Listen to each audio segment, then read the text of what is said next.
नमस्कार, मी doctor Maya, child and adolescent counsellor, Samvad counselling centre Nashik. मी चाइल्ड काउन्सिलर आहे, करिअर काउन्सिलर आहे, लाईफ स्किल ट्रेनर आणि इंटरनॅशनल पॉश ट्रेनर. गेली साधारण 7 ते 8 वर्ष मी नाशिकमध्ये काउन्सिलिंग सेंटर चालवते आहे, संवाद काउन्सिलिंग सेंटर आणि प्युबर्टी क्लिनिक. ह्यामध्ये मी छोट्या मुलांची, लहान मुलांचे मानसिक आरोग्य किंवा जी टीनेजर्स आहेत त्यांचे काही सवयी, त्यांचे काही प्रॉब्लेम्स वर्तणुकीमधील असतील किंवा अभ्यासामधील चॅलेंजेस असतील ह्याच्यावर मी त्यांच्यासोबत काम करते आहे. मुलांसोबत काम करताना मला पालकांसोबतही काम करावं लागतं.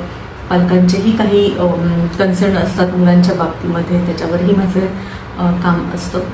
शाळांमध्ये काउन्सिलरची गरज असणं ह्याच्यासाठी अनेक कारणं आहे. आज आपण टेलिव्हिजन असेल किंवा वर्तमानपत्र आहे, ह्याच्यातनं खूप साऱ्या गोष्टी बघत असतो. छोट्या छोट्या मुलांमध्ये डिप्रेशन, छोट्या छोट्या मुलांमध्ये सुसाईड आयडिएशन किंवा सुसाईड करणं हे खूपच जास्त आपण वाचतो आहोत. आणि अशा काही गोष्टी वाचल्या किंवा ऐकल्या की मन सुन्न होतं.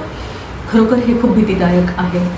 जेव्हा आम्ही काम करतो आहे तर एक एक केस ही आमच्यासाठी खूप काय म्हणूयात, प्रत्येक एका केसकडे बघण्याचा दृष्टिकोन बदलतो, लोकांकडे बघण्याचा दृष्टिकोन बदलतो.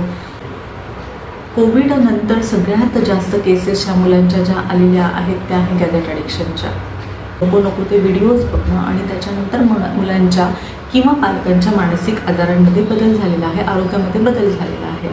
मुलांच्या शिक्षणाच्या किंवा शिकण्याच्या अनेक सवयी बदललेल्या आहेत. मानसिक आजार असणं किंवा त्याबद्दल बोलणं म्हणजे बापरे काहीतरी वेगळं.